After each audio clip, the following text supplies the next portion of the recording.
नमस्कार, आप देख रहे हैं CNBC आवाज। किसका राजयोग बनेगा भोपाल में और जयपुर में, ये पता लगाने के बाद अब हम आज दिल्ली में हैं और यहां समझने की कोशिश करेंगे मेहमानों के खास पैनल से कि क्या होने जा रहा है दिल्ली के विधानसभा चुनाव में। ये दरअसल भारत का एक माइक्रोकॉज्म तो नहीं बन जाएगा। दिल्ली के चुनाव का सबसे बड़ा महत्व यह है कि अगर ये ट्रायंगुलर है तो किसी को नहीं पता कि क्या होने वाला है, अगर सीधी फाइट है तो भी कंफ्यूजन है, और इसका मनोवैज्ञानिक इस्तेमाल खास करके कांग्रेस और बीजेपी बड़े पैमाने पर करेगी। एक का प्लस और एक का माइनस हो सकता है लोकसभा के चुनाव के संदर्भ में। इसीलिए हम चर्चा शुरू करेंगे। नेताओं से सवाल पूछने के पहले जो स्टेक होल्डर्स हैं, दिल्ली के नागरिक हैं, उनसे बिल्कुल संक्षेप में। जयंत डावर साहब हमारे साथ हैं, CII के नॉर्दर्न इंडिया के चेयरमैन, उनसे बात करेंगे। संतोष देसाई जी हैं जो जनता की नब्ज पकड़ते हैं, फ्यूचर ब्रांड्स के CEO हैं। और मीम अफजल साहब हैं हमारे साथ जो कांग्रेस पार्टी को रिप्रेजेंट कर रहे हैं, वरिष्ठ प्रवक्ता हैं। योगेंद्र यादव जी हैं हमारे साथ जो अब आम आदमी पार्टी के एक तरह से संस्थापक नेता हैं, और बीजेपी के सबसे वरिष्ठ नेता इस वक्त हमारे साथ मौजूद हैं, पूर्व केंद्रीय मंत्री भी हैं, श्री विजय कुमार गोयल। सभी मेहमानों का वक्त निकालने के लिए शुक्रिया। डावर साहब, पहला सवाल आपसे, एक सिटीजन के नाते, एक बिजनेसमैन के नाते, आपके हिसाब से क्या मुद्दा है जिसको देख करके आप वोट देंगे, चूज करेंगे इन तीन पार्टियों में? हाँ, जहाँ तक बिजनेस का सवाल है तो उसे मैं लिमिट नहीं करूँगा दिल्ली में। मेरे लिए तो पूरा भारत जो है वो एक मैदान है खेलने के लिए, और उसमें दिल्ली एक हिस्सा है। और इसमें सबसे पहली चीज़ जो मुझे दिखाई देती है वो है ईज़ ऑफ डूइंग बिजनेस की रैंकिंग। और आज की डेट में भी हमारा 10 साल पहले नंबर था 118, अब 134 पे पहुंच गया दुनिया में। तो जो बिजनेस इंडिया में लोग कहते थे कम्पिटिटिव होगा, वो आजकल जितना नॉन कम्पिटिटिव हो गया है, उससे बाहर से लोगों को बुलाना और समझाना बहुत मुश्किल हो गया। That's number 1। नंबर 2, जो आम लोगों की प्रॉब्लम है और हम सबकी प्रॉब्लम है वो है इन्फ्लेशन। बढ़ती महंगाई का कोई अंदाज नहीं है और किसी को मालूम नहीं कि आप किस तरह से प्लान कर सकते हैं अपना बिजनेस या अपना जो डेली लाइफ है उसको कैसे प्लान करना है। ये बहुत बड़ी प्रॉब्लम है। और तीसरी चीज़, जो देश में फिस्कल डेफिसिट है उसके कारण जो मुद्दे आ रहे हैं फाइनेंशियल तौर पे, इकोनॉमिक्स के तौर पे are getting very very difficult. बिल्कुल। संतोष देसाई जी, आप चुनाव को वॉच कर रहे हैं, ये बताइए कि दो लोगों के बीच में मुकाबला होता था, इस बार ट्रायंगुलर है। दिल्ली के चुनाव में बदला क्या है? क्या दिल्ली इस तरीके से बदल गई है जिसको हमको नए ढंग से समझने की जरूरत है, या ये ट्रायंगुलर दरअसल नहीं है? नहीं है, मेरे ख्याल से तो ट्रायंगुलर है। और ट्रायंगुलर एक बहुत ही बुनियादी तौर पे ट्रायंगुलर कॉन्टेस्ट है, क्योंकि ये वरना पार्टियां तो पार्टियां होती हैं, वो कहते हैं जो पॉलिटिशियंस बोलते हैं वही चीज़ें बोलते हैं, उसमें कुछ खास नया नहीं होता। इस वक्त कुछ नया है, और इस वक्त एक तरह से नया एक्सपेरिमेंट जो ट्राई किया जा रहा है कि मेरे ख्याल से एक जो प्रॉब्लम रहा है, जिस तरह से डेमोक्रेसी प्रैक्टिस की गई है इस देश में, उस प्रॉब्लम को एड्रेस करने की कोशिश है कि भाई साल में 5 साल में एक बार आपने इलेक्शन कर लिया तो डेमोक्रेसी मान गई आप, तो कि वो डेमोक्रेसी है हमारे लिए।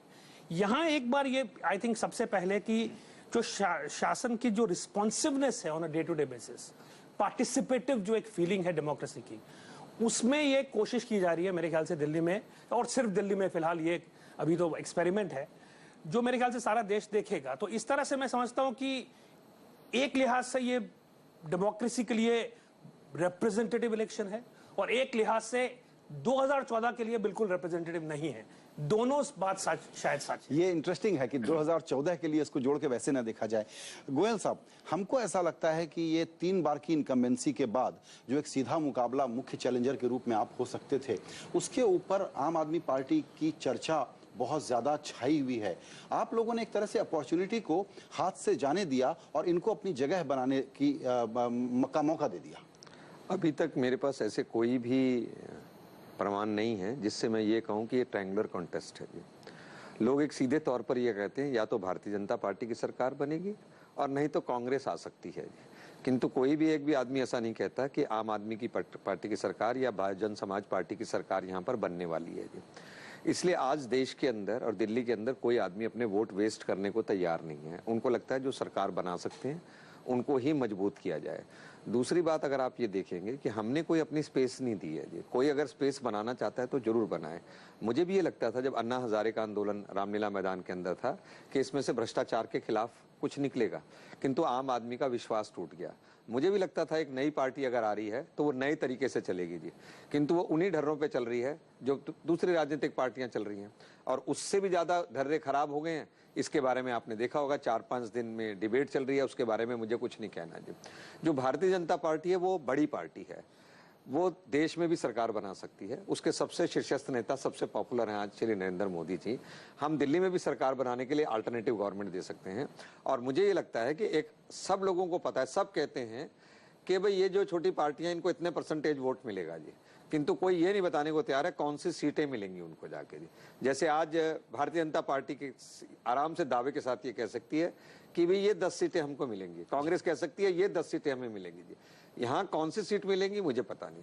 हाँ, परसेंटेज ऑफ वोट काटेंगे जरूर, उससे कांग्रेस का नुकसान होगा या बीजेपी का नुकसान होगा, ये देखने की बात है। और लास्ट बात मैं ये कहना चाहता हूँ, जब हम ये कहते हैं कि हम बार बार चुनाव कराना चाहेंगे, हमारी सरकार नहीं बनेगी, अगर हंग आ गई तो मैं समझता हूँ उससे भी देश का नुकसान है। इसलिए लोगों को भी अपना मतदान ऐसे ही करना चाहिए ताकि वो एक पार्टी की तरफ जाए और उसको मजबूती मिले। बिल्कुल, आपने बहुत अच्छा मुद्दा सामने रखा कि ये किसका वोट काटेगी पता नहीं, और वोट बर्बाद नहीं करता वोटर दिल्ली में तो नहीं करेगा। तो अफजल साहब, आपके लिए चुनौती ये है, थ्योरी ये है कि दरअसल हो सकता है कि ये मुकाबला, मुख्य मुकाबला बीजेपी और आम आदमी पार्टी के बीच हो और कांग्रेस तीसरी खराब परिस्थिति में पाए अपने को, तीसरे जगह पे। देखिए, पहली बात तो कि विजय गोयल जी की बात को अगर मैं मान लूं तो वो ये मान नहीं रहे कि हमारा मुकाबला जो है आप पार्टी से है। एग्जैक्टली यही बात हम भी कह रहे हैं कि हमारा मुकाबला भारतीय जनता पार्टी से है, आप पार्टी से नहीं है, और उसके पीछे तत्व हैं। मैं इस बात से बिल्कुल एग्री करता हूं कि मैं भी दिल्ली घुमा हूं और दिल्ली का रहने वाला हूं। मुझे कहीं ऐसा नहीं लगा कि यहाँ पर आप पार्टी जीत जाएगी। जिक्र है, लोग उसके बात भी कर रहे हैं, और जो 3-4 दिन में अभी बात हुई, मैं उससे आगे बढ़कर एक बात कहूँगा कि देखिए, भ्रष्टाचार के खिलाफ एक आइडियोलॉजी को लेकर के ये लोग मैदान में आए थे, और आज जो कुछ सामने आ रहा है उससे ये लग रहा है कि इस वक्त 2 तरह का भ्रष्टाचार आप पार्टी से हो गया।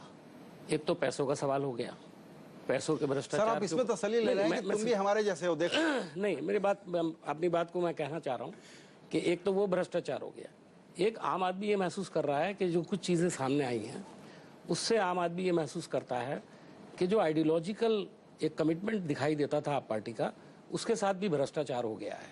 यानी जो एक सोच थी ना, उसके ऊपर भी बड़ी ज़बरदस्त ज़र्ब लगी है कि भाई अगर इनके यहाँ भी पैसों के लिए झगड़ा हो सकता है। अन्ना हजारे जैसे बड़े आदमी जिन्होंने इतना बड़ा मूवमेंट खड़ा किया, जो इन लोगों के गुरु हैं जी, आज उनकी हालत ये हो गई कि बात करने को भी तैयार नहीं है। तो ये सब चीजें ऐसी हैं जो आम आदमी इस पर सवाल उठा रहा है। बिल्कुल।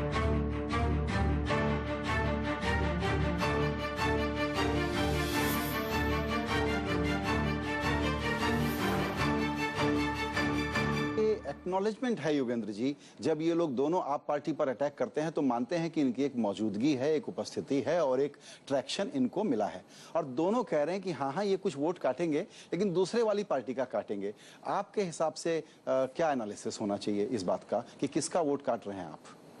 देखिए, दोनों बहुत वरिष्ठ नेता हैं और इनकी बात से जिरह करना, काटना शायद समझदारी अच्छी, मतलब शराफत नहीं है। मैं सिर्फ इतना ही कहूँगा कि आपका असमंजस मैं समझता हूं, और असमंजस ये है कि चुनाव की जो पुरानी समझ कहती है कि भाई सड़क पे दिखाई देगा, ये सब चीजें होंगी।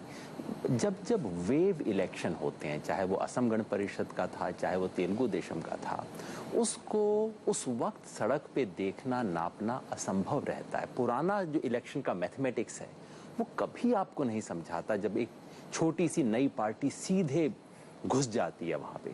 ठीक वही दिल्ली में हो रहा है। पुराना मैथमेटिक्स इसको समझ नहीं पा रहा है, तो इसलिए मैं दोष नहीं देता, और मैं नहीं समझता इनका कोई प्रेजुडिस है। एक पुरानी समझ है जो कि इस नई चीज को समझने में असमर्थ है। इसका फैसला बाद में ही हो सकता है, स्टूडियो में हम इसका फैसला कर नहीं सकते। जो दूसरी बात आपने कही कि करप्शन आ गया, मतलब मुझे जो इंपॉर्टेंट चीज केवल रेखांकित करना चाहिए कि कांग्रेस और बीजेपी में कितना मतैक्य है। एक चीज पे कांग्रेस और बीजेपी में कंसेंसस है और एग्रीमेंट है। हमें काफी वक्त से लगता रहा है कि दोनों पार्टियों में काफी मतैक्य रहा है, जिसपे देश चलता रहा है।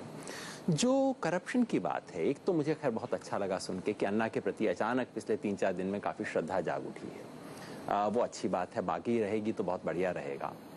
मैं सिर्फ एक चीज यहाँ रेखांकित करना चाहता हूँ जो संतोष जी ने कही थी, और मुझे इससे बहुत हौसला मिलता है कि उन जैसा एक इंडिपेंडेंट ऑब्जर्वर जो कि हमसे सहमत नहीं है, उन्होंने लिख के भी हमसे असहमतियां जतलाई हैं संतोष ने, जो हो रहा है जमीन पे वो ये कि इस देश की जो पॉलिटिकल एस्टेब्लिशमेंट है, जिसे दो बड़ी पार्टियां और अन्य पार्टियां रिप्रेजेंट करती हैं, उससे लोगों के मन में चिढ़ हो गई है। लोग कह रहे हैं अब कुछ अलग होना चाहिए, और लोग उसकी तलाश कर रहे हैं। हो सकता है हम उसके लायक न हो, लेकिन हमारी तमाम कमियों के बावजूद आज लोग किसी नई चीज को ट्रस्ट करने को तैयार हैं। एक नया एक्सपेरिमेंट हो रहा है। बस मैं एक्सपेरिमेंट की 2-3 चीज गिना दूं और फिर अपनी बात खत्म कर दूंगा। देश की पहली पार्टी है जिसने डायनेस्टी की पॉलिटिक्स के ऊपर कॉन्स्टिट्यूशनल बैन लगाया है अपनी पार्टी में। देश की पहली पार्टी है जिसने पार्टी के अंदर एक जज बनाया है, एक ओम्बड्समैन बनाया है। देश की पहली पार्टी है जो एक एक पैसे का हिसाब जनता के सामने रख रही है और कह रही है कि हमें 20 करोड़ चाहिए था, मिल गया, बस हमें और चंदा मत दीजिए। और देखिए क्या विडंबना इस देश की है कि वो 20 करोड़ जिसने पूछा, लिया और कह दिया बस और नहीं चाहिए, उस पे सवाल उठ रहे हैं। और जो 2000 करोड़ और 1500 करोड़ लेके बैठे हैं और जो कहते हैं इसका 75% का सोर्स हम बता नहीं सकते, वो प्रश्न पूछ रहे हैं। दुनिया में बड़ी बड़ी चीजें होती हैं पॉलिटिक्स में, बड़े अमेचर किस्म का काम कर रहे हैं, इनकी शिकायत है।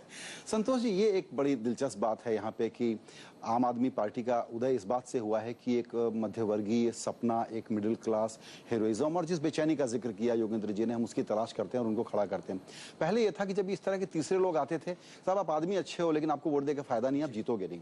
इनको ये पता था, इसलिए उन्होंने अपना एक सीरियस ट्रैक्शन बना लिया है, फैक्टर बन गए हैं, टॉकिंग पॉइंट के तौर पर आ गए, और हम लोग बहुत लोगों के सर्वे वगैरह बता ही रहे हैं कि लोग बहुत अच्छा कर सकते हैं। दरअसल क्या आपको लगता है कि सिर्फ इस स्ट्रैटेजी से और जो मीडिया का एम्प्लीफिकेशन हुआ है, इससे इनको ट्रैक्शन मिला है, या दरअसल पब्लिक इनके साथ है?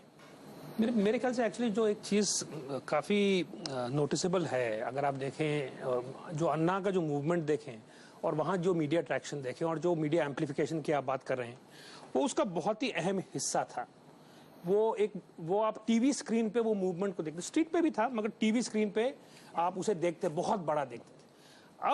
अब एक्चुअली जो उन्होंने मेरे ख्याल से एक तरह से गियर बदले हैं उन्होंने, और जो कुछ पिछले महीने अगर आप देखें, मेरे को ये बहुत रिमार्केबल लगता है कि नॉर्मली जो मीडिया लेड मूवमेंट होती है, जब वो ग्रास रूट्स बनना चाहती है तो उसके लिए बहुत मुश्किल होता है, क्योंकि सारे इंस्टिंक्ट्स अलग होते हैं, वो कैमरा की तरफ वो केंद्रित होते हैं उनके इंस्टिंक्ट्स। यहाँ एक शिफ्ट हुआ है और वो एक ग्रास रूट्स, आप ब्लॉक बाय ब्लॉक, आप बिल्कुल एक यूनिट जो आपका हो गया है आपके काम करने का, वो बहुत छोटा यूनिट हो गया है। और मेरे ख्याल से जब आप सर्वेज में देखते हैं जो रिजल्ट, वो और वहां आपको ये रिफ्लेक्शन दिखता है कि ये सच में एक ग्रास रूट्स एफर्ट है। मेरा ये मानना है कि इनका जो एपी का जो एक्चुअली रिजल्ट्स होंगे वो सरप्राइजिंग होंगे। किस डायरेक्शन में सरप्राइजिंग होंगे ये मैं नहीं जानता, मगर सरप्राइजिंग होंगे, क्योंकि या तो उम्मीद से बहुत ज्यादा होगा या उम्मीद से कम होगा, मगर ये शायद ये ग्रासरूट स्ट्रेटजी का या तो फेल होगा या तो पास, या ऊपर से, यानी जो या तो फेल होगा या तो पास होगा, या तो बहुत सक्सेस करेगा। ये तो कहना बड़ा सरल है। नहीं वो कह रहे हैं, वो नहीं कह रहा मैं। दोनों चीजें कैसे हो सकती है? ठीक है, तो इसमें एक जो चीज की संभावना ज्यादा किधर है, ये सब जानना चाहते हैं, सबको बेचैनियां है। जैसा आपने कहा पुरानी थ्योरी काम नहीं कर सकती, योगेंद्र जी ये समझना चाहेंगे हम कि अगर सब लोग मानते थे कि 2-4 सीटें ले आएंगे, 2-4 हरा देंगे, कुछ सर्वेज ने कहा है कि नहीं 15, 20, 25, 30 तक मिलेगा। मेरा कहना है कि ये 15, 20, 25 नहीं होता, सर्वे तो बहुत आगे 15, 20 नहीं होता, ये 19, 25 जो हमारे खुद के नेटवर्क के सर्वे में आया है CSDA से, हम उसको नहीं मानते। मेरी थ्योरी बड़ी सिंपल है सर, और इस पर आपसे एनालिसिस समझना चाहेंगे। वो ये कि या तो 5 है या 35 है, बीच का कुछ नहीं है।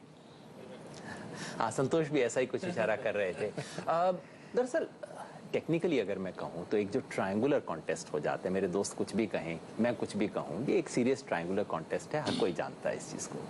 किसी भी सीरियस ट्रायंगुलर कॉन्टेस्ट में जो पार्टी 3-4 पॉइंट से आगे निकल जाएगी वो स्पष्ट जीतेगी। जो 6-8 से आगे निकल जाएगी वो ऐसा लगेगा आंधी तूफान सुनामी आ गया है। अब हम उसी के अंदर हैं, 2 से कौन आगे है, 2, 4 और 8, इसी का खेल है। अगर कोई एक केवल बाकियों से 2% से आगे है तो लगेगा त्रिशंकु विधानसभा, दिल्ली का मतदाता असमंजस में।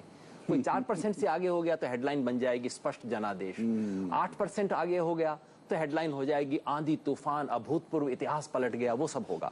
उसके कहीं बीच में इस वक्त हम हैं और ऐसी चीज देखने के लिए मेरा आप सबसे आग्रह होगा, सर्वे हम जरूर देखें, पुराना गणित जरूर लगाएं, लेकिन स्टूडियो से जब बाहर निकलें तो पहला मूंगफली वाला जो मिले, पहला जो ऑटो वाला मिले, सड़क पे महिला जाति मिले, उससे पूछें। बिल्कुल ठीक है आपने। यहाँ पर एक थ्योरी जो दी जा रही है कि ये किसका वोट काटेंगे, तरह तरह की बातें हैं विजय जी। मुझे उसमें एक आपसे सवाल पूछूंगा, लेकिन उसके पहले मुझे लगता है कि ये आपका जीता हुआ इलेक्शन था, 3 टाइम की इनकम्बेंसी थी, आप लोग पहले से, इन्होंने एक विजिबल कैडर दिखाया, आपकी पार्टी बड़ा भारी कैडर वर्क दिखा सकती थी और अपना प्रोजेक्टेड चीफ मिनिस्टर और पहले से बता सकती थी। आप लोगों ने थोड़ा वक्त गंवाया जिसमें इन लोगों ने अपना काम बढ़ाया। देखिए, एक तो मुझे लग रहा है कि बहस आम आदमी पार्टी पे आप कर रहे हैं।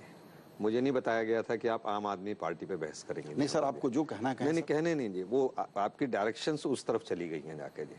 मुझे उस पार्टी के बारे में बहस नहीं करनी ना जिसका अस्तित्व नहीं हो जाके जी, जिसके बारे में मुझे नहीं लगता कि वो सत्ता में आने वाली है जी। आप दूसरे प्रश्न करेंगे तो मैं जवाब दूंगा जी, क्योंकि मेरी पार्टी तो अपनी पार्टी का कैंपेन लेके चल रही है। किस बात पे आप हराएंगे? देखिए, भारतीय जनता पार्टी अभी 5 मुद्दों को लेके चल रही है जी। पहला है महंगाई, दूसरा है भ्रष्टाचार, तीसरा है बिजली, चौथा है पानी और 5वां है महिलाओं की सुरक्षा। ये 5 हैं। 15 साल के अंदर जो काम हुए हैं उसके ऊपर उन्होंने, उनके जो विकास के दावे हैं, हमारा ये कहना है कि दिल्ली इससे और अच्छी हो सकती थी। और हम नेगेटिव एजेंडा के साथ नहीं जा रहे, हम पॉजिटिव एजेंडा के साथ जा रहे हैं जी, कि हम बिजली की समस्या को कैसे हल करेंगे, हम पानी की समस्या को कैसे करेंगे, हम अनाधिकृत कॉलोनियों को कैसे देखते हैं, हमें गाँवों में क्या सुधार करना है, हमें शिक्षा में क्या सुधार करना है जी।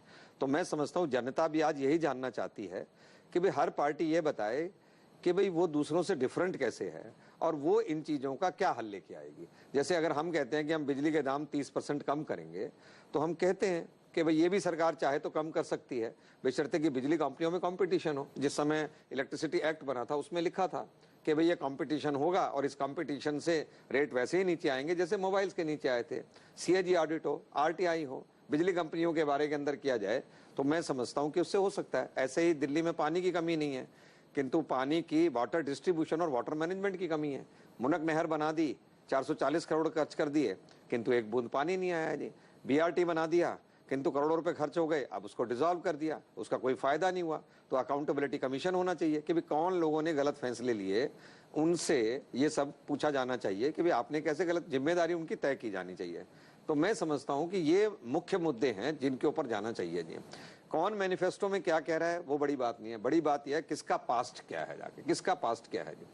आज मैं वायदे कर दूं मेरे लिए बहुत आसान है, पर मेरा पास्ट क्या है वो देखना पड़ेगा ना जी। अगर विजय गोयल लॉटरी बंद करा सकता है तो विजय गोयल किसी भी इशू के पीछे पड़ के काम करवा सकेगा, ये क्रेडिबिलिटी जाती है जी। किंतु अगर मेरा पास्ट नहीं हो वैसा तो फिर वो क्रेडिबिलिटी नहीं जाती, ये मेरा कहना है।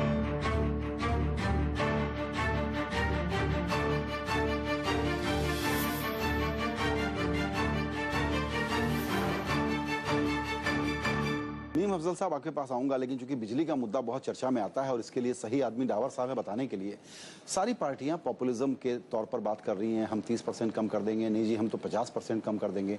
आपको लगता है कि इस मुद्दे को कंफ्यूज कर रहे हैं, विशिएट कर रहे हैं, गलत बातें कह रहे हैं ये लोग, और इससे नुकसान होगा? दिल्ली की जनता जानती है कि अगर बिजली महंगी है तो उसके रीजन है। एक बात तो ये, एक तो बात है बिजली की अवेलेबिलिटी पे और प्राइस पे, दूसरा है क्वालिटी पे।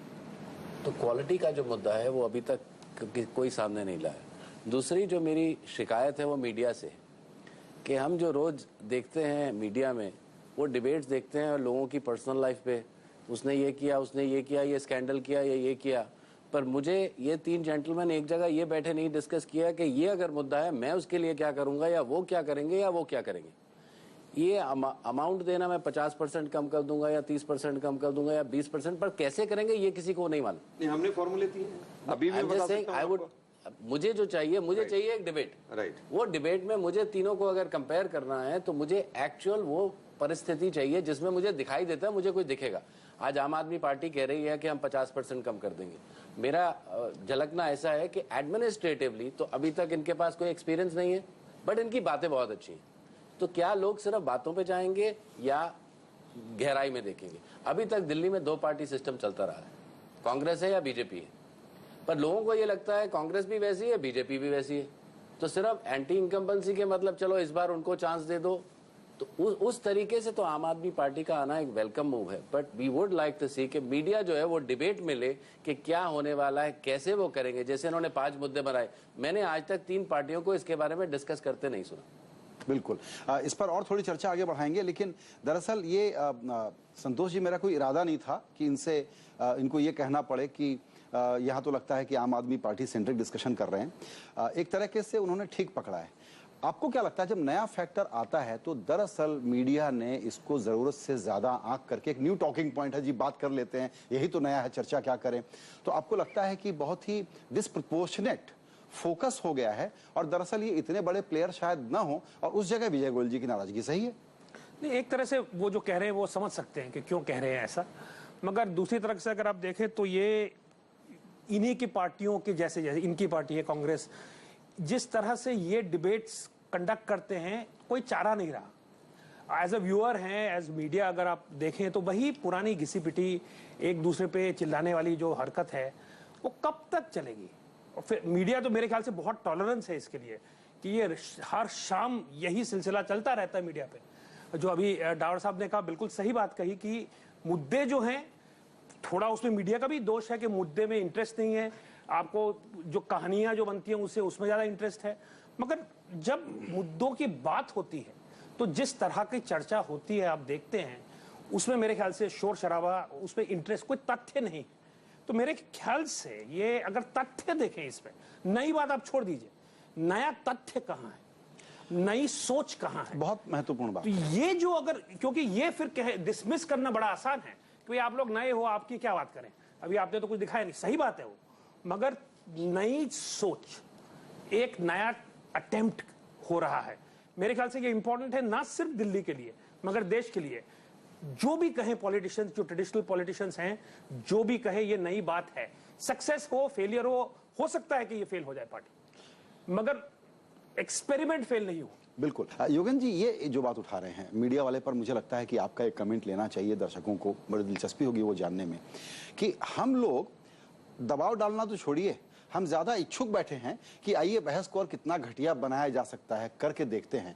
तो दरअसल अभी का जो पॉलिटिकल डिस्कोर्स खराब हुआ है, इसकी तोहमत सिर्फ कांग्रेस और भाजपा चूंकि इसको लीड करती है, तो उन पर डालना ठीक है, सिर्फ उन्हीं पर डालना ठीक है, या मीडिया ने अपना पूरा उत्प्रेरक कार्य उसमें किया है? मैं संतोष की बात को अंडरलाइन करते हुए एक बात कहूं, देखिए कल हमने अपना मैनिफेस्टो जारी किया। मैनिफेस्टो में हमने बिजली वाले सवाल पे 3 स्टेप्स बताए, हम कैसे करेंगे, क्या करेंगे। अब जाहिर है इन जैसे विशेषज्ञ के मन में 5 सवाल आएंगे कि ये चीज कैसे है, नहीं है। हमने पानी के ऊपर 15 बिंदु बताए, एक जो मुनक महन सारी एक चीज पानी का हम कैसे करेंगे। अब कल वो समय था जब मीडिया वाले बैठा के मेरे जैसे व्यक्ति को ग्रिल करते। 2 चैनल ने मुझे बुलाया और केवल अन्ना की चिट्ठियों के बारे में चर्चा हुई। मैंने एक क्षण वो बात नहीं हुई जो समय था मुझसे ग्रिल करने का। पत्रकारों ने अच्छे सवाल पूछे, इसका लिए पैसा आपके पास कहाँ आएगा, मैं तैयारी करके आप गया। टीवी वालों को पत्रकार नहीं मानते सर। उस प्रेस कॉन्फ्रेंस में 2-1 लोगों ने सवाल पूछे अच्छे, और मैं इवनिंग में तैयारी करके गया, पूरे आंकड़े रखे थे मेरे पास। चिट्ठी केवल अन्ना की बात केवल वही हो रही है। तो मैं जरूर समझता हूँ, आप बिल्कुल सही कह रहे हैं, एक आधे घंटे का प्रोग्राम होना चाहिए जिसमें विजय गोयल जी से पूछा जाए, अरविंद केजरीवाल से पूछा जाए, कांग्रेस से पूछा जाए कि भाई बिजली पे आप क्या करोगे। बिजली की चर्चा चलिए मैं एक बात सिर्फ कह दूं कि आम आदमी पार्टी ने ये कतई नहीं कहा है महंगी है हम 50% डाउन कर देंगे। हमने पूरे आंकड़े दे के ये कहा है कि ये बिल फ्रॉडुलेंट है, इसकी कैलकुलेशंस गलत हैं, और गलत हमारे कहने पे नहीं है, DERC के हिसाब से गलत हैं। और हमने कहा है हम इसका ऑडिट करवाएंगे। हमने कहा है दिल्ली के बिल्स फॉल्टी हैं, उसको चेंज करवाएंगे।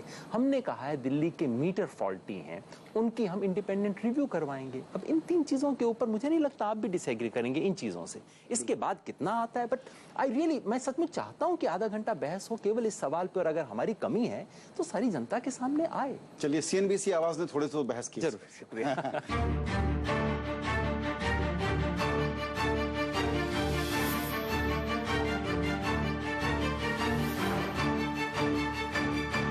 अफजल साहब, आपसे मेरा सवाल ये है कि किसी चुनाव को ठीक ठाक करते हुए कैसे हारा जाए, ये कांग्रेस पार्टी से ठीक ठाक सीखा जा सकता है।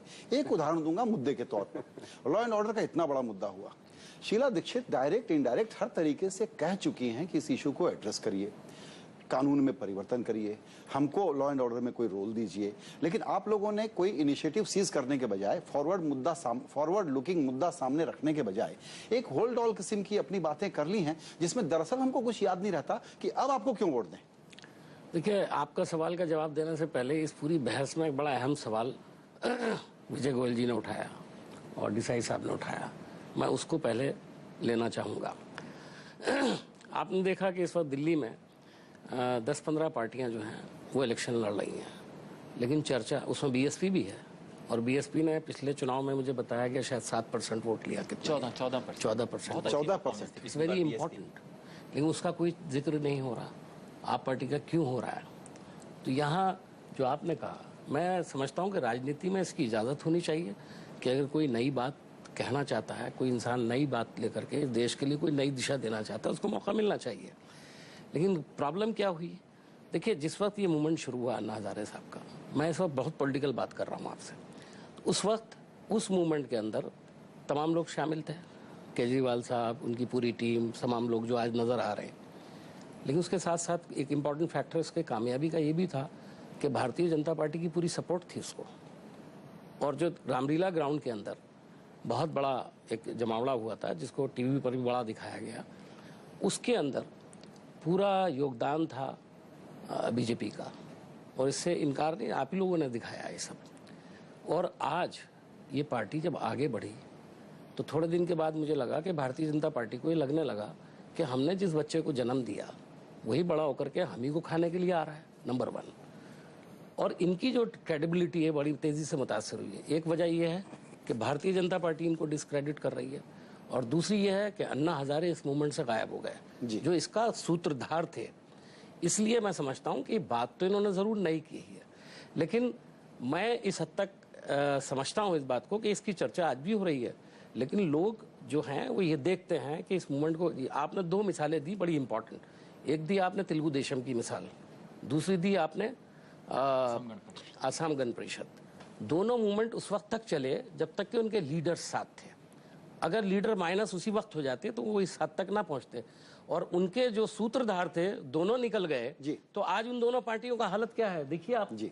आपने दरअसल एक अच्छी बात की तरफ इशारा किया, और वही हमारे आलस्य का पता चलता है कि पूरे डिस्कोर्स में मायावती की पार्टी की चर्चा नहीं हो रही है। तो गोयल साहब के पास छोटा सा सवाल लेकर के आऊंगा कि फिर ट्रायंगुलर क्यों, इसको चौकोना कंटेस्ट माना जाए, क्योंकि मायावती सस्टेन ढंग से यहाँ काम करती रही हैं। इस बार तो खुद उन्होंने एक कैंडिडेट सिलेक्ट किया है, सबका इंटरव्यू किया है, और 14% अभी योगेंद्र जी ने बताया वोट लेकर के बैठी हैं। तो चौकोना है? नहीं, मैं तो कहता हूँ ये चौकोना है। और जैसे खुद योगेंद्र यादव जी कह रहे थे कि भाई कुछ लोग साइलेंट पार्टीज होती हैं, साइलेंट तरीके से चलती हैं, जिनको हम एहसास नहीं कर पाते, उसमें सबसे बड़ी तो बीएसपी है जी, जो अपना काम पे काम की जा रही है जी। दरअसल आम आदमी पार्टी पर ज़्यादा इसलिए हुई कि इन्होंने अपने आप को ज़्यादा ईमानदार बताया जी, इसलिए जब भ्रष्टाचार के आरोप लगे तो लोगों के कान खड़े हुए जी, जिससे जितनी आशा ज़्यादा की जाती है, अगर वो उस आशा पे नहीं उतरता है तो लोगों को उतनी ही ज़्यादा निराशा होती है जी। अगर मैं एक तटस्थ होकर कहूँ तो चाहे मैं किसी भी पार्टी में हूँ, किंतु कोई भी पार्टी नई आए और अच्छी चीज़ें लेकर आएंगी तो सब उसको अप्रिशिएट करते हैं, बाहर से नहीं करें अंदर से अप्रिशिएट करते हैं। पर अगर ये लगने लगे कि पहले जिन 2 पार्टियों से आदमी को एलर्जी होती थी, अब तीसरी पार्टी से भी उतनी ही एलर्जी इसलिए होने लगी कि वो भी उसी रास्ते पर चल रही है जिसके कारण लोग कहते थे कि भी राजनीतिक पार्टियां दल के अंदर हैं और राजनीतिक पार्टियों की छवि खराब हो रही है या क्रेडिबिलिटी खराब हो रही है, तो मैं समझता हूं उसको सुधारने की आवश्यकता है। जहां तक भारतीय जनता पार्टी है, पिछले महीनों के अंदर अगर आपको ध्यान हो तो हर इशू के ऊपर हमने पॉजिटिव एजेंडे रखे हैं कि भाई इस समस्या का क्या हल है, इस समस्या का क्या हल है, उसी तरीके से हम आगे बढ़ रहे हैं जी। तो मैं बासपा को कम नहीं समझता, बिल्कुल मैं समझता हूं कि बासपा झुग्गी में, झोपड़ी में, दलित में, वर्ग में, इनके अंदर उनकी हमेशा से बैठ रही है। किंतु अभी हम लोगों ने, भारतीय जनता पार्टी ने भी, चाहे वो अनाधिकृत कॉलोनी हो चाहे गांव हो, झुग्गी झोपड़ियों में अपने काम को बढ़ाया है। ये बड़ा इंटरेस्टिंग है योगेंद्र जी, क्योंकि आपसे हमारा मन मानता नहीं कि बिना सिफोलॉजी की बात किए आपको छोड़ा कैसे जाए, भले ही आप इस वक्त एक पार्टी के नेता के रूप में हैं, लेकिन क्या इससे गणित ये बनेगा कि कांग्रेस का जो दलित वाला, गरीब वाला जो वोट था पक्के तौर पर चूंकि मायावती के पास जाएगा और कांग्रेस से हटना है, अगर बीजेपी के पास ना आए लेकिन पूरा आप पार्टी के पास ना जाए, तो कांग्रेस से नाराज वोट अब कई जगह बटेंगे और बीजेपी का औसत ऊपर आ जाएगा। ये जो आप वोट शेयर वाला समझाते हैं वो बताएं। देखिए, बीएसपी एक बहुत महत्वपूर्ण फैक्टर थी पिछली बार दिल्ली में। 14% तो बहुत इंपॉर्टेंट वोट शेयर होता है लॉन्च करने के लिए, लेकिन उसका निष्कर्ष ये नहीं है कि आज उसके पास 14% है। बीएसपी का इतिहास है कि वो राज्यों में आगे बढ़ी है और उसके बाद पीछे आई है। मध्य प्रदेश में यही हुआ, पंजाब में यही हुआ। ब्रेक थ्रू करके वापस अनरोल कैसे करना है, ये आप बीएसपी से सीखिए, और मायावती जी से विशेष तौर पे।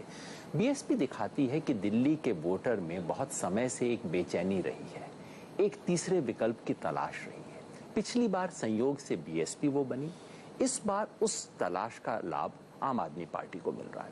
कितना मिल रहा है ये हमें 8 दिसंबर को पता लगेगा। लेकिन जो आपने बताया, आपने भी जो इशारा किया, दरअसल आम आदमी पार्टी अलग अलग पार्टियों को अलग अलग जगह पे हिट कर रही है। हमने बहुत क्लोजली एनालाइज किया है। अपर सेगमेंट में बीजेपी को दिल्ली में बहुत बढ़त हुआ करती थी, वहां हम बीजेपी का वोट काट रहे हैं। जो लोएस्ट 20% है, जहां कांग्रेस की मोनोपोली हुआ करती थी, वहां हम कांग्रेस को काट रहे हैं। एक सिख समुदाय में जहां बीजेपी ने काफी अच्छा समर्थन अकालियों की मदद से किया था, वहां हम बीजेपी को चैलेंज कर रहे हैं।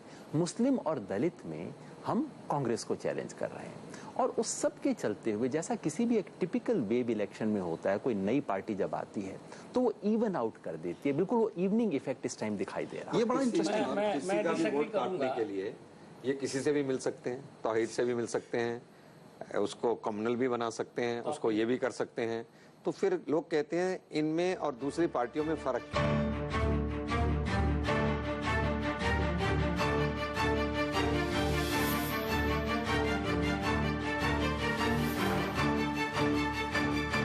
आपने एनालिसिस सुना संतोष जी इनका। अभी हम लोग जो लिख रहे हैं, रिपोर्टिंग चल रही है, उसमें एक नया फ्रेज यूज हो रहा है कि पहले यहाँ कास्ट का इलेक्शन होता था, क्लास का हो गया है, क्योंकि हम दिल्ली को शहरी चश्मे से देखते हैं। मेरा ये मानने का मन होता है कि दरअसल दिल्ली बाहरी लोगों के कारण अब हिंदुस्तान का एक वास्तविक छोटा आईना, माइक्रोकॉस्म हो गई है। और योगेंद्र जी ने अभी जैसे समझाया, उससे ये माना जा सकता है कि दरअसल वोटिंग के तौर तरीके क्लास की बजाय कास्ट या कम्युनिटीज या आइडेंटिटीज के आधार पर ही होंगे दिल्ली में। और वैसे होंगे तो फिर गणित एक तरीके से समझना होगा, और क्लास के तरीके पे होंगे तो अलग तरीके से समझना होगा। आप क्या कहेंगे? तो मेरे ख्याल से हमेशा ये जो क्लास है वो ऑलवेज एक थोड़ा स्लाइटली मिसलीडिंग एक नजरिया उससे आ सकता है, क्योंकि सिंपली बिकॉज जो विश्लेषक होते हैं उनका जो एक तरह से लेंस होता है वो एक तरह का होता है। तो मेरे ख्याल से दिल्ली जैसे शहर में पर्टिकुलरली जो मेट्रो कॉन्स्टिट्यूएंसीज और जो लार्ज सिटीज में एक बहुत इनविजिबल जो एक तबका होता है जो दिखाई नहीं देता, और जो आपको इलेक्शंस में जिनका रोल बहुत स्ट्रांग आपको महसूस किया जा सकता है, मगर जब आप विश्लेषण करने बैठते हैं नॉर्मली तो आप कई बार उसे अक्सर आप देखते नहीं है उसे। तो मेरे ख्याल से उस तरह से मैं मानूंगा, आपकी बात सही है कि जो आपकी इलेक्टोरल रियलिटी है वो किसी और एक तरह से प्ले आउट करती है। मगर मैं एक और चीज पहले जाके कुछ कहना चाहूंगा। मेरे को बहुत दिलचस्प लगता है कि जब दो पार्टीज, ये जो ट्रेडिशनल पार्टीज है, वो कितनी आसानी से ये कह सकती हैं कि मोरालिटी, हमारी मोरालिटी तो आप जानते ही हैं, मगर इनकी भी मोरालिटी हमारी जैसी है। ये इतनी आसानी से कह देना और ये एक्सेप्ट कर देना कि अरे आप नए हो, आप तो नए ख्याल, हमारे जैसे आप हो रहे हैं, और ये हम लोगों को मान लेना। और उन्होंने कहा क्या आपसे तो ये उम्मीद थी, आपसे उम्मीद नहीं थी। मैं कहा वाह, हम ज्यादा दूध के धुले, हम तो ऐसे ही हैं। बिल्कुल। इसमें जो आप कहते हैं ना, ट्रेडिशनल पार्टीज की बात करते हैं, देश के अंदर बहुत कमियां होती हैं। अगर उन कमियों को बताया जाता है, आज अगर आप मुझे कहोगे कि मेरी पार्टी क्या सर्वगुण संपन्न है, तो मैं नहीं कहूंगा जाके जी, मैं उस कमी को कहूंगा जी। किंतु एक नया बच्चा जब आता है ना, तो पेरेंट्स उसको सिखाते हैं कि भाई तुझे अच्छा रहना है, हम जैसे भी हो गए जाके जी, और उसके अंदर हमें अपने सुधार करने हैं।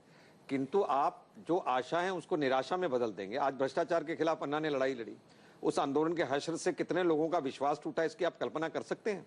उस आंदोलन में से कोई, एक मिनट, मैंने आपके बीच में नहीं बोला ना, है ना, उस आंदोलन के अंदर से पॉलिटिकल पार्टी अपने इंटरेस्ट और स्वार्थ के लिए जन्म लेगी, इसकी आप कल्पना कर सकते हैं।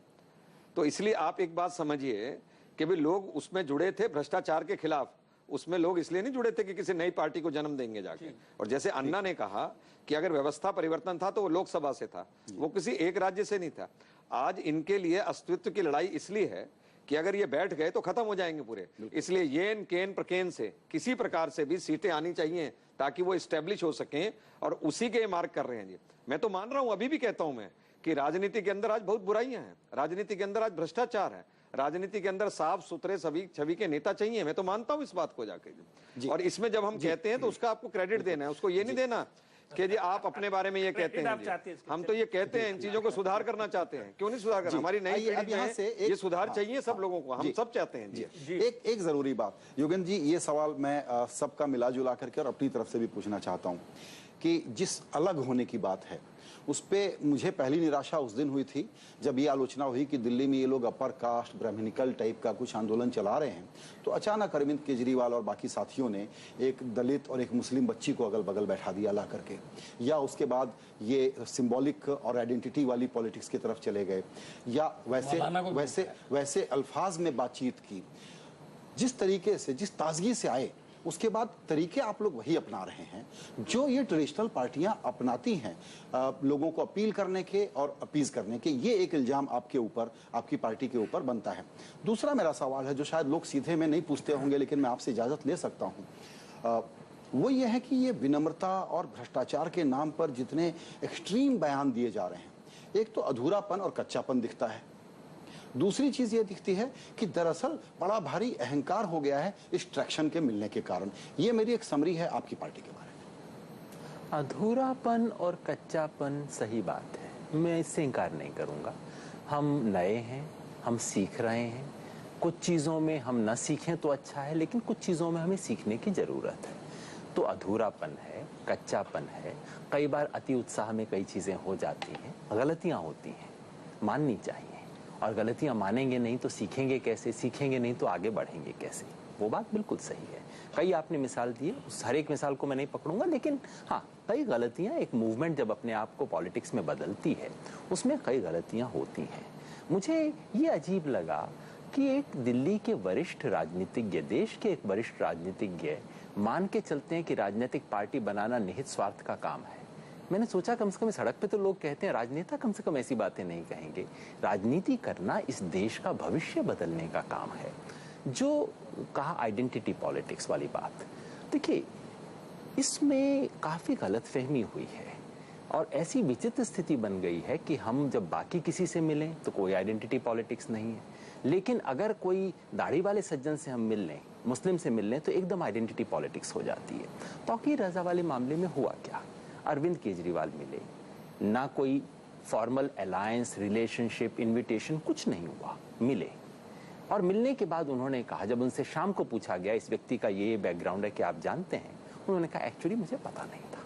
ये बात टेलीविजन पे हुई है, इसलिए कोई वो करने की बात नहीं। उसके बाद आम आदमी पार्टी का उनसे कोई संबंध नहीं रहा है। अब इसके आधार पे ये तय हो गया कि आइडेंटिटी पॉलिटिक्स खेल रही है आम आदमी पार्टी। मुझे लगता है थोड़ा जल्दबाजी हुई है। इसमें कोई शक नहीं है कि जब एक नई राजनीति पुराने बने हुए गणित से रिश्ता बनाने की कोशिश करती है तो उसमें लर्निंग है, उसमें मिस्टेक्स हैं। लेकिन आप हमारा कल मैनिफेस्टो पढ़ लीजिए, तमाम चीज़ें पढ़ लीजिए, इसमें आइडेंटिटी पॉलिटिक्स हो गई है, मुझे तो कतई नहीं लगता। अब दिक्कत ये हो गई, जैसे ही आप कहें कि वाल्मीकि समाज की अवस्था दिल्ली में बुरी है, तो उनके बच्चों को, तो हम आइडेंटिटी पॉलिटिक्स हो जाती है। अब बताइए, उस जिस समाज के लोगों, वो ऑफिसर बन जाता है तब भी लोग उसे उस बुरे नाम से बुलाते हैं, उस व्यक्ति की दुख तकलीफ को रजिस्टर करना आइडेंटिटी पॉलिटिक्स हो गई। इससे हमें बचना चाहिए।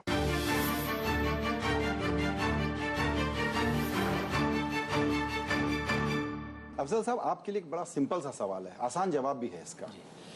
शीला दीक्षित के खिलाफ कोई ऐसी एंटी इनकम्बेंसी थी नहीं, लेकिन केंद्र सरकार की एंटी इनकम्बेंसी इनको बहुत बुरे तरीके से तकलीफ में डाले हुई है।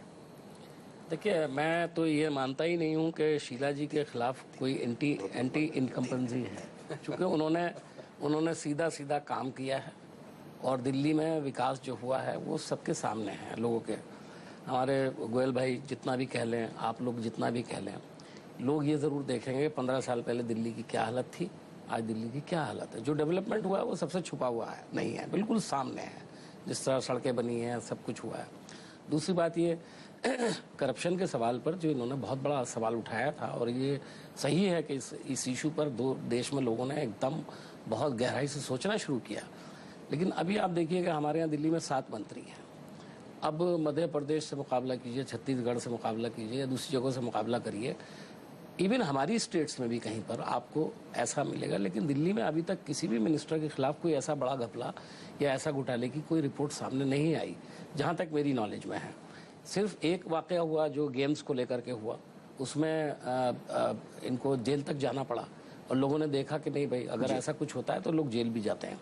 तो मैं कहा, और दूसरी बात मैं करेक्ट करूंगा आपको कि आपने चलिए एक मौलाना तौकीर साहब की बात की। तौकीर साहब को मैं अच्छी तरह से जानता हूँ, मैंने फ़ोन पे बात की, उन्होंने कहा उन्होंने हमसे सपोर्ट मांगी और हम समझते हैं वो अच्छे आदमी हैं, हम उनको सपोर्ट कर रहे हैं। वो अब भी कह रहे हैं ये बात कि वो सपोर्ट कर रहे हैं, तो और उनके जो लोग होंगे वो यकीनन यहाँ पर उनको सपोर्ट कर रहे होंगे। दूसरी बात, इन्होंने बटला हाउस को लेकर के एक लेटर इशू किया, जो बुनियादी तौर पर मैं समझता हूँ वही राजनीति है जिसका आप जिक्र कर रहे हैं। चलिए, मेरे ख्याल में इस गलती की उम्मीद नहीं होती की प्रति टेलीविजन वालों को दिखा दीजिए। पता नहीं, मुझे तो बाकायदा इसकी कंप्लेंट भी की। चलिए ठीक है, चलिए, लेकिन चलिए एक बात है, जैसे आम चैनलों की बजाय यहाँ पर थोड़ी सी संजीदा बहस हुई और हमको इसके लिए दो निष्पक्ष वर्डिक्ट लेना चाहिए। डावर साहब, आपने एक छोटा सा सवाल मैं पूछ लूं। जरूर जरूर। एक सवाल मैं पूछना चाह रहा था। 10 साल से आप यहाँ दिल्ली में सत्ता में हैं, केंद्र सरकार में सत्ता में, उस 10 साल के बाद आप कहते हैं कि दिल्ली को पूर्ण स्वायत्तता देने की हम मांग करते हैं। 10 साल से किसने रोका हुआ था इस चीज से? मैं बिल्कुल स्टंड हुआ आज सुबह बात पढ़ के। बीजेपी कहे मैं समझ सकता हूँ, हमारे जैसे नौसखी मांग करे मैं समझ सकता हूँ। देखिए, 10 साल से आपने इसे रोका और अब आप मांग कर रहे हैं। देखिए, मरकजी हुकूमत में काम करने का एक बिल्कुल अलग परिप्रेक्ष्य होता है और स्टेट्स की डिमांड अलग होती है। हमारी शीला जी बार बार कहती रही हैं पुलिस को लेकर, जो लॉ एंड ऑर्डर का सवाल उठाना था, स्टेट में है, तो ठीक है, उसमें क्या बात है? क्या बात आप समझते हैं कि कांग्रेस पार्टी की अगर सरकार कहीं स्टेट में है तो वो कोई भी मांग करेगी तो उसको सेंटर मान लेगा। तो मतलब आप ये कह रहे हैं आप अपने रॉयल स्लोनेस के साथ ही काम? नो नहीं, मैं ये नहीं कह रहा हूँ कि जब भी उस तरह के हालात हो यकीनन फैसला लेना चाहिए। इसके लिए एक टाइम होता है और स्थिति होती है और उसके मुताबिक सेंट्रल गवर्नमेंट को फैसला करना चाहिए। चूंकि स्टेट और सेंट्रल के जो रिलेशंस हैं उसके अंदर हम इस तरह से कोई काम नहीं कर सकते कि हम कहीं जिसमें पक्षपात सीधा नजर आए और सब लोग एतराज करने की पोजीशन। चलिए ठीक है, डावर साहब, आपने तीनों पार्टियों के नेताओं की पूरी तकरीर सुनी, आपकी समरी क्या है? आप इनको आज तो तकरीर मत कहिए बातचीत में, सही बात है। डावर साहब, आपका कंक्लूजन क्या है? मेरे मन में एक नई शंका सी पैदा हो रही है, वो ये कि आपने बोला ट्रायंगुलर कॉन्टेस्ट है। इस ट्रायंगुलर कॉन्टेस्ट में किंग मेकर कौन होगा?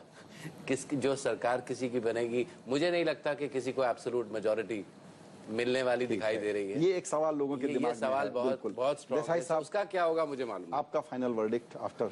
वर्डिक्ट तो खैर लोग देंगे वर्डिक्ट तो, मगर मेरे ख्याल से ये बहुत दिलचस्प एक मुकाबला है। इसमें मेरे ख्याल से मुकाबला रिजल्ट से ज्यादा दिलचस्प रहेगा। रिजल्ट मेरे को पता नहीं क्या होगा, मगर मुकाबला दिलचस्प रहेगा, क्योंकि ये कुछ मुद्दे इसमें बुनियादी मुद्दे हैं जो पहली बार मेरे ख्याल से डिस्कस होंगे। तो मेरे ख्याल से इस तरह से ये इलेक्शन है बहुत महत्वपूर्ण। उसमें कौन जीतता है मेरे ख्याल से वो डिटेल की बात है। बिल्कुल सही कहा आपने कि जो 5 विधानसभा के चुनाव हैं, बाकी बड़ी बड़ी विधानसभाएं हैं अगर एक हम इसको छोड़ दें तो, लेकिन दिल्ली एक प्रकार का एक छोटी विधानसभा होने के बावजूद बहुत ही महत्वपूर्ण चुनाव है राजनीतिक तौर पर, क्योंकि जो मनोवैज्ञानिक युद्ध लड़ा जाना है इस आउटकम के बाद कि 4 में से 3 मिले, 2 मिले, 1 मिला, चारों मिले, यहां दिल्ली का उदाहरण बार बार आएगा। लोकसभा की तैयारी तक दिल्ली भारत के एक माइक्रोकॉज्म के तौर पर हमारे सामने आया है। तो दिल्ली के नतीजे बहुत सारे नए लर्निंग्स हमारे सामने लेकर के आएंगे। आप सभी मेहमानों का इस चर्चा में शामिल होने के लिए बहुत बहुत शुक्रिया।